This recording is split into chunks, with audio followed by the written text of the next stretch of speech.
Let's go ahead. This question is so specific to you, Ross, that we'll just talk with it. We're going to talk to Sprout, they, them pronouns. They're calling in from Canada. Sprout, you're live on Truth Wanted. What's up? Hi. I am calling because I'm a big fan of Ono, Ross, and Carrie. I listen to all of your episodes while building a fort by the river in the city I live in. Fantastic. And I love it so much. Anyways. Thank you. I was calling in to ask about how you would go about starting your own investigation and then documenting it via a podcast. Okay. Isn't that so specific, Ross? Isn't that so specific? How can I? Yeah. Sounds pretty specific. Absolutely. I give that to you. Very specific and very broad at the same time, I feel. Yeah. Yeah. You know, it's funny because we'll encounter this every now and then where we find kindred spirits who will write us and say, hey, do you want me to like report on this for you? And we'll say, well, you know, it sounds like you've got your own stuff to talk about, like do it, you know, because our experience with Scientology may not be your experience with Scientology in a different town, though. Again, to repeat what we said with our earlier caller, be careful around them in particular. But I would say here's what Carrie and I did is we just happened to find that we were really passionate about this, and we were going to, at the time it was the Kabbalah Center. We were doing it just because it was a fun thing to do as friends. And then people were asking us about it later. And we just happened to find two of, you know, these pretty rare weirdos, the people who enjoy doing this kind of stuff. And, you know, to like go through that whole experience, but not as someone who, we often get called seekers, and I don't know if that's quite right. You know, it's like we're not discontent with our lives. We're not looking into these things because we necessarily need them to provide us answers, but we're open to those answers. And so anyways, we just happened to find, you know, ourselves, and that was rare. But you're clearly someone of the same build. And so I would say, go in with an open mind. If you're able to record. If not, take notes, in copious notes, because that always helps later on to sort of have a record.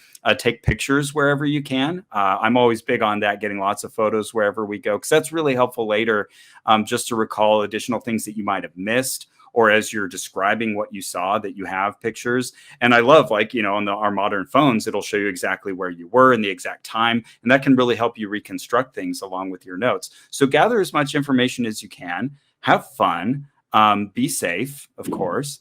The story will emerge. And that's sometimes the scary thing about doing the podcast is we'll go into one of these things, not knowing how it's going to end up or what we're going to get from it.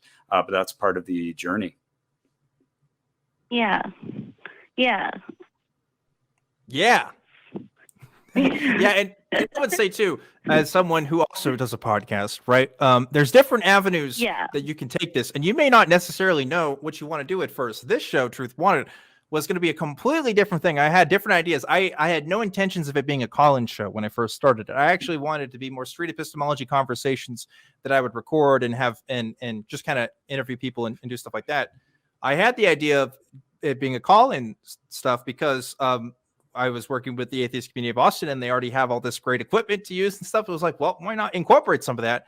And I didn't know where the direction the show was going to take, but I'm really happy that it's become the way it is. So sometimes it kind of finds yourself in that process too. Don't think you have to exactly copy and paste what somebody else does, or think that it's going to be the same when you start, because you might find that you might like something better. And we always need more people that are contributing something originally. And that's not to say that even if it is copy paste, that's not bad either, because more voices, in my opinion, are better in general. But don't be afraid to experiment either. Figure out what's your voice in this, and what do you want to talk about? What do you think hasn't been said yet, or what do you think is something that you think there should be more voices on? So that would be my take on that.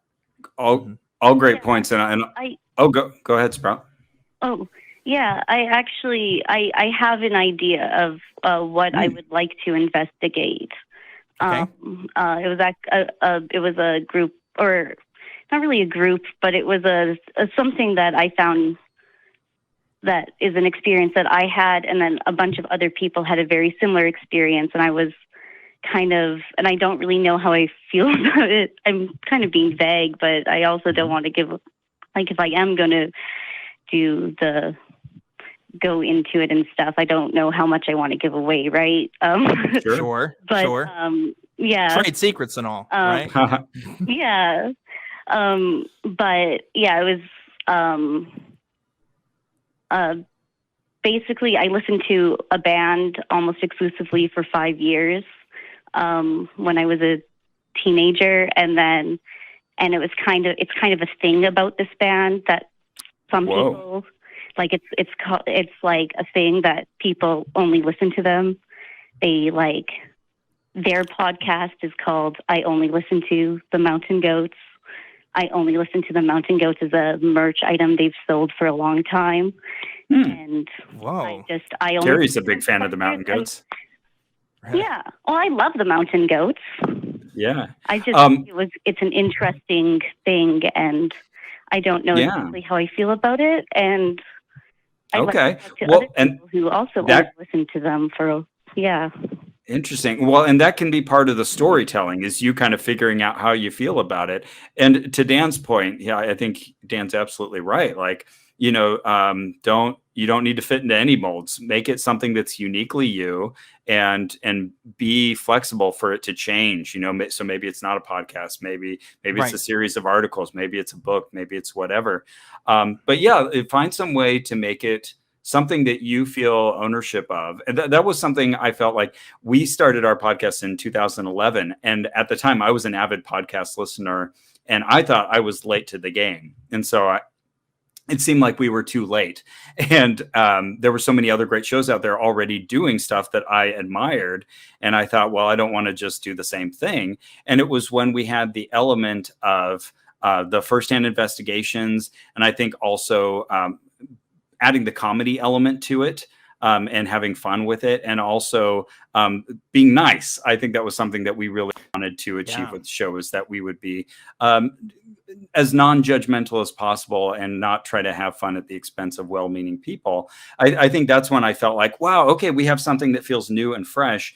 And whatever it is, especially if it's a long-term project like a podcast, keeping that going, it needs to be something that you're excited about to follow it through to the end. Yes, definitely. And if Ross was too late to the game, this show started in 2018. Yeah, so like that's even later. You're never too late. This wasn't even the first call-in show of the Atheist Experience Network. So like, you know, there's some things there that you can call derivative, but I actually think it's okay to be derivative at first, because you do need some practice, right? If you look at, I think some of the most prolific writers of history, and you look at some of their earliest stuff, it's usually not their best stuff, because usually they're copying the people that they think are great, and they want to write about that too. So it's good to get some practice in, just even to kind of get used to what you want to do. Like Ross said, if there's a multimedia thing, is this a podcast, or is this also a blog, or is this a YouTube channel? Like, figure out if you have that creative energy, see what you want to do with it. And yeah, definitely have fun, because you have to have fun to really like get invested into it. Otherwise, I don't know, it becomes something else.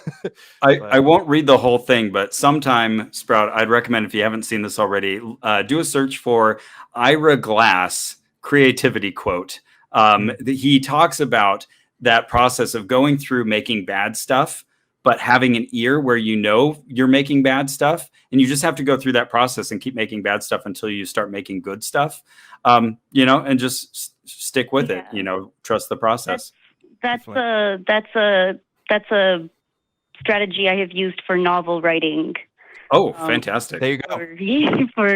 For years. So I've been doing novel writing. I've a National Novel Writing Month, NaNoWriMo, for years, and I've always done cool. I'm gonna write as much as I can, bad stuff, keep doing bad stuff until that one time I'll get that good idea eventually. I'll get that good one eventually. Fantastic. Yeah. Good for you, Sprout. Well, I hope whatever creative pursuit you find suits you well, and I wish you continued success with doing whatever you do. We're going to go ahead and go to another caller here, but thanks so much for calling in. And yeah, rock on. I love that. I like that. It's cool because, Ross, you know, she was inspired by you. So That's super cool. How does that make you feel? Probably makes Oh you feel man, like $1 million. Yeah, it's cool. I love it. I love it when somebody says, "Hey, your thing's cool." It makes me want to do my thing because I was like, "That's cool." I saw somebody else's thing, and it made me want to do a thing. So it's kind of a chain. You know, I'll recall like from a history of animation course. The professor did one of those things where the professor drops out a question, and you know you're never going to get exactly the answer they're going for. But he said, "What makes a great artist?" And so we all threw out these various theories and stuff.